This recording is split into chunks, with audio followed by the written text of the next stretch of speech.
Olá, pessoal. Professor Carlos Wilker, e vamos dar início a mais uma aula de História. Hoje, nosso tema é Rússia, do czarismo ao socialismo. Antes, quero cumprimentar a nossa intérprete, a Cirlândia. E, então, vamos lá. Aqui o nosso roteiro, alguns conceitos preliminares, o poder czarista em crise, a oposição política ao czarismo, o processo revolucionário de 1917, a Revolução de Fevereiro, a nossa curiosidade. Eu quero lembrar o seguinte, que o conteúdo esse conteúdo eu dividi em duas partes, porque apenas uma aula ficaria muito extenso o vídeo. Portanto, ainda teremos mais uma aula dando uma continuidade, uma continuação para esse assunto, ok? Então, vamos lá. Alguns conceitos preliminares. É importante que vocês entendam esses conceitos aqui antes da gente continuar. Primeiro, esse czar, ou czar, é o seguinte, se escreve com C, mas muitos dizem que, na verdade, a pronúncia correta é no som de T, algo como czar.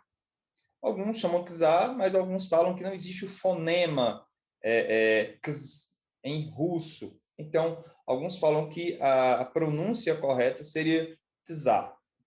Portanto, vai ser a pronúncia que eu vou utilizar a partir de aqui. Eu vou chamar de czar. Afinal de contas, o que é czar?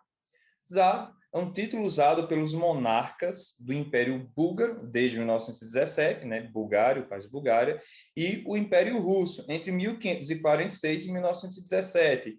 Então, era o monarca, era o rei, ok? Então, quando eu disser o czar, eu estou falando sobre o monarca, um rei, um imperador, ok?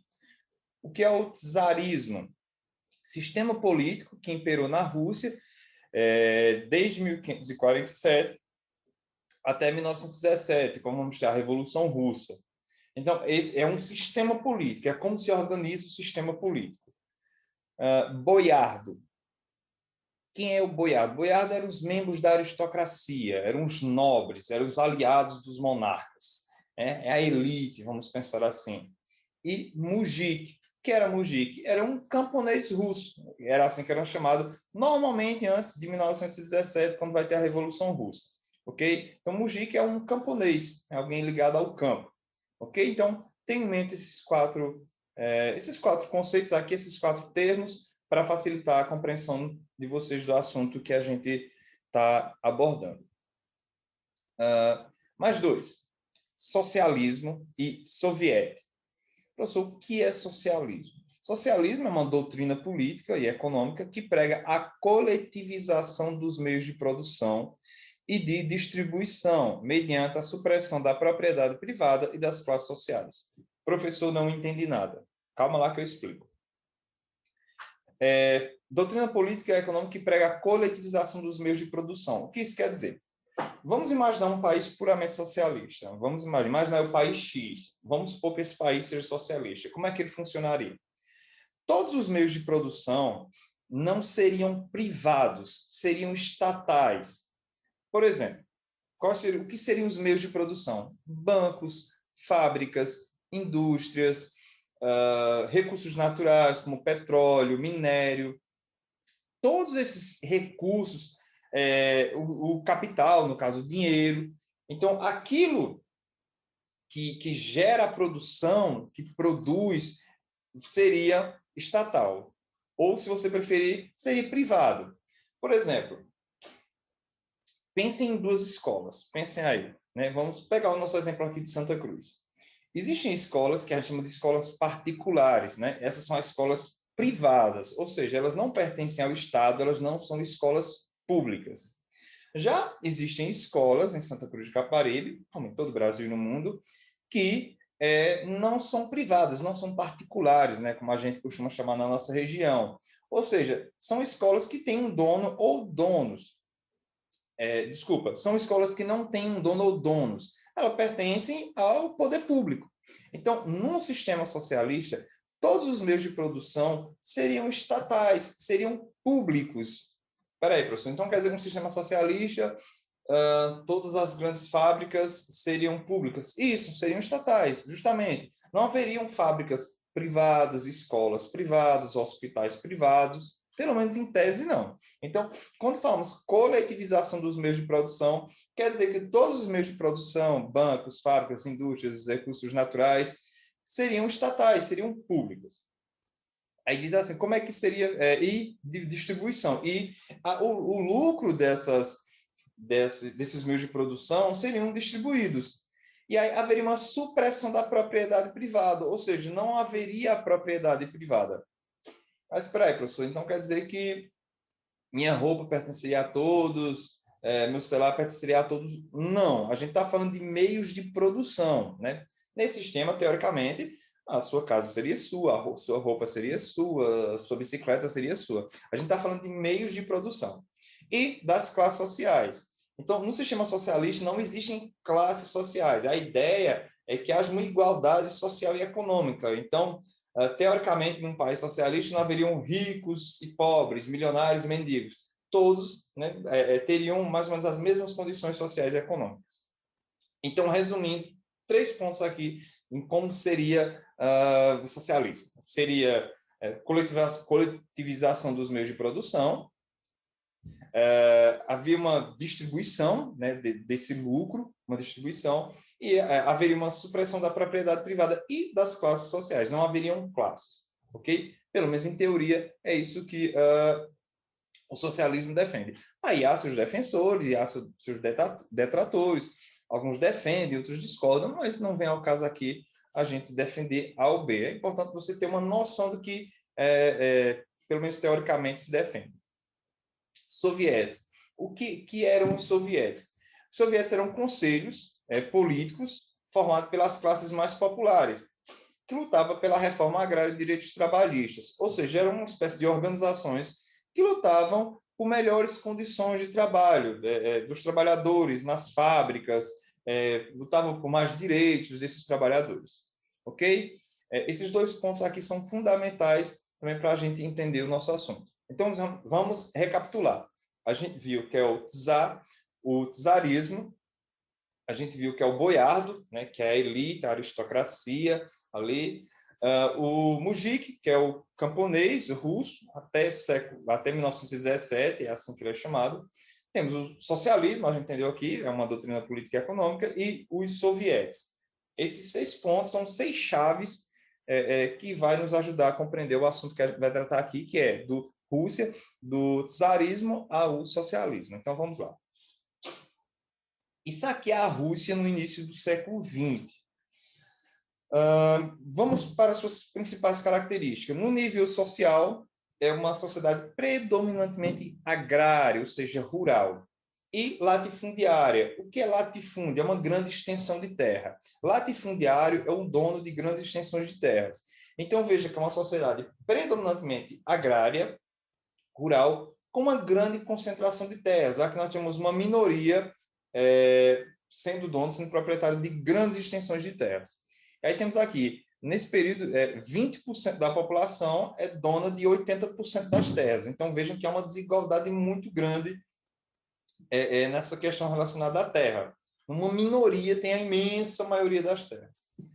Na economia, agroexportação, né, é uma economia agrária para exportação. Agrária, pessoal, é agricultura, se refere à agricultura, à terra, ao campo, à produção ligada ao setor rural. Havia uma dependência da Inglaterra, havia vamos dizer, uma amizade, entre aspas, entre a Rússia e a Inglaterra, desculpa, em que a Rússia ela tem uma certa dependência econômica da Inglaterra. E uma industrialização precária. A Rússia ela meio que ficou para trás no processo de industrialização. Desde o século XVIII, ali, quando começa a Inglaterra, se espalha para outros países, mas a Rússia, até o início do século XX, ela está muito atrasada na questão da industrialização. A industrialização é muito precária. E na política, é uma política absolutista, né? Nós temos alguém com poderes absolutos, temos o czarismo, lembra do que a gente falou, e quem está no poder é o czar Nicolau II. Na sociedade, nós temos assim, essa pirâmide social. No topo, os boiardos, já falou sobre eles. Abaixo, o clero, lembrando, o cristianismo ortodoxo, né? Não é o cristianismo católico romano, cristianismo ortodoxo, os militares e a maioria da população, os mujiques, que eram os camponeses. Então, esta é a Rússia no início do século XX. E aqui vamos falar sobre a oposição ao czar. Havia um partido, o POSD, Partido Operário Social Democrata, e havia uma divisão nesse partido. De um lado, nós tínhamos os mencheviques, e do outro lado, nós tínhamos os bolcheviques. A palavra menchevique quer dizer minoria, bolchevique quer dizer maioria. Os mencheviques eram o grupo minoritário. E qual era a ideia deles? Qual era a teoria? Era uma revolução burguesa como etapa para o socialismo. Eles defendiam o seguinte: eles queriam derrubar esse sistema de governo, esse sistema político, mas eles queriam fazer por etapas, sabe, de forma gradual, sem violência, de forma lenta, até derrubar esse sistema. Os principais líderes, o Plekhanov e o Martov. E a bandeira deles, que representava eles, era a bandeira branca. Do outro lado, temos os bolcheviques, que é o grupo majoritário. E aí a teoria deles era o leninismo, o marxismo. O que é que eles defendiam? Eles defendiam uma revolução abrupta, rápida, para derrubar esse sistema político, o czarismo. Então, eles discordavam dessa coisa de etapas, sem violência, de aos poucos. Não, eles queriam uma revolução imediata. Inclusive, o Vladimir Lenin, escreveu um livro, O que Fazer, né? E nesse livro, ele vai dizer como é que seria essa revolução. Então, o líder dos bolcheviques é o Vladimir Lenin, e a bandeira dele, dos bolcheviques, era uma bandeira vermelha, né? Então, de um lado temos os brancos, do outro lado temos os vermelhos. Então, há essa divisão desse partido, cada uma com uma ideia diferente sobre como seria essa mudança no sistema político e social da Rússia. Temos aqui os líderes dos mencheviques, né? O Plekhanov e o Martov. E aqui temos o Lenin, o Vladimir Lenin, que era o líder dos bolcheviques. Aqui novamente o Lenin. Domingo Sangrento. O que foi o Domingo Sangrento? Vamos com muita calma. Foi um episódio que aconteceu, mas a gente vai entender um pouco desse contexto. Vamos entender as causas desse Domingo Sangrento, né? desse acontecimento. A Rússia se envolveu numa guerra com o Japão, por territórios, e perdeu.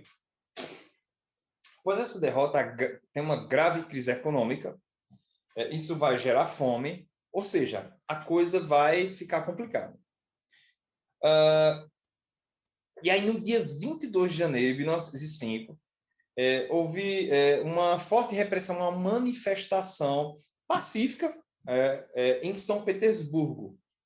Essa repressão, teremos alguns mortos, porque a Guarda Imperial vai abrir fogo contra os manifestantes, por isso ficou conhecido como Domingo Sangrento.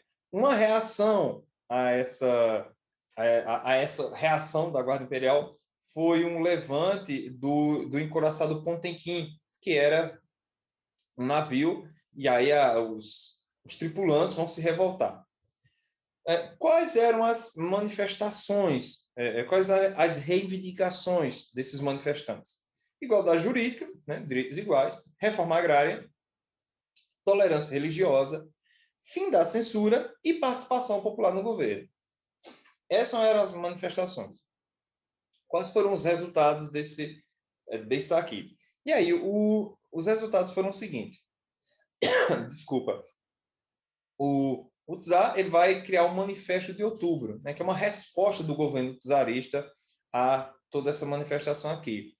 E aí, ele forma uma monarquia parlamentar, chamada de Duma, né, que era o parlamento. Como é que vai funcionar? Vai continuar tendo uma monarquia, no caso do czar, mas ele vai estar abaixo ou seguir o parlamento. Nesse contexto, surgem os sovietes, que eram os representantes do povo. A gente falou sobre eles lá no começo da aula. Okay? Só que é o seguinte, na teoria, o parlamento foi cerceado por diversas vezes. Na prática, aliás, o parlamento não vai conseguir conter, segurar o czar Nicolau II, muito pelo contrário. Como a gente está vendo aqui na imagem, muitas vezes o próprio parlamento foi cerceado por diversas vezes, então vai haver uma manutenção da repressão, porque a ideia é que o parlamento, o czar Nicolau II, tiver certas limitações de poder a partir da Duma, mas na prática não é o que acontece. A Primeira Guerra Mundial. A Rússia participa do lado da Tríplice Entente, que tínhamos a Inglaterra e a França. Só que a Rússia estava completamente despreparada para participar desse conflito. Só que ela entra porque ela é aliada da Inglaterra. A Inglaterra fala, olha, ou você entra ou a gente retira nossos investimentos da Rússia. Lembram que eu falei que havia uma certa dependência da Inglaterra? E o outro fator é a posição geográfica da Rússia, porque a Alemanha fica entre a França e a Rússia. Então, a Alemanha seria atacada pelo fronte ocidental e pelo fronte oriental. Então, a Rússia ela tem uma posição estratégica muito conveniente, né? Já que a Alemanha fica no meio, a Rússia de um lado e a França de outro. Mas, de toda forma, a Rússia não tinha condições militares, econômicas de participar de um conflito dessa extensão. As consequências da Primeira Guerra para a Rússia: agravamento da crise econômica, um aumento da oposição ao czar Nicolau II e uma pressão popular que exigia a saída da Rússia da guerra. Havia uma pressão muito grande para que a Rússia saísse da guerra. E aí, em fevereiro de 1917, temos a Revolução Menchevique, ou a Revolução de Fevereiro. Os líderes, o Lvov e o Kerensky. É uma revolução parlamentar, uma revolução da Duma, em vários aspectos, uma revolução burguesa. O resultado dessa revolução, uma queda do governo czarista, vai haver uma oposição popular ao governo menchevique, porque a população se opôs ao governo menchevique. Porque o governo menchevique manteve a Rússia na Primeira Guerra Mundial. E os bolcheviques defendiam a saída da Rússia da Primeira Guerra Mundial. Tanto é que mais adiante a gente vai ver, numa próxima aula, vai ter a Revolução de Outubro, em que os bolcheviques, o outro grupo, lembra, assumem o poder e tiram a Rússia da Primeira Guerra Mundial. E aqui a gente tem nossa curiosidade. Lembrando que numa próxima aula a gente vai continuar esse assunto de Revolução Russa. Curiosidade. Você sabia que a Rússia é o maior país do mundo em território? Pois é. Ela ocupa quase metade da Europa e cerca de 1/3 da Ásia. São mais de 17 milhões de quilômetros quadrados. 17 milhões. Para vocês terem uma ideia, em segundo lugar fica o Canadá, com menos de 10 milhões de tamanho territorial. O Brasil tem algo em torno de 8 milhões, 8,5 milhões. Mas vejam a diferença. A Rússia tem mais de 17 milhões e o segundo, que é o Canadá, que também é enorme em território, não chega a 10 quilômetros. Portanto, o maior país do mundo em território é a Rússia. O país é gigantesco, pessoal. Então é isso. Até a próxima. Eu vou ficando por aqui e até mais.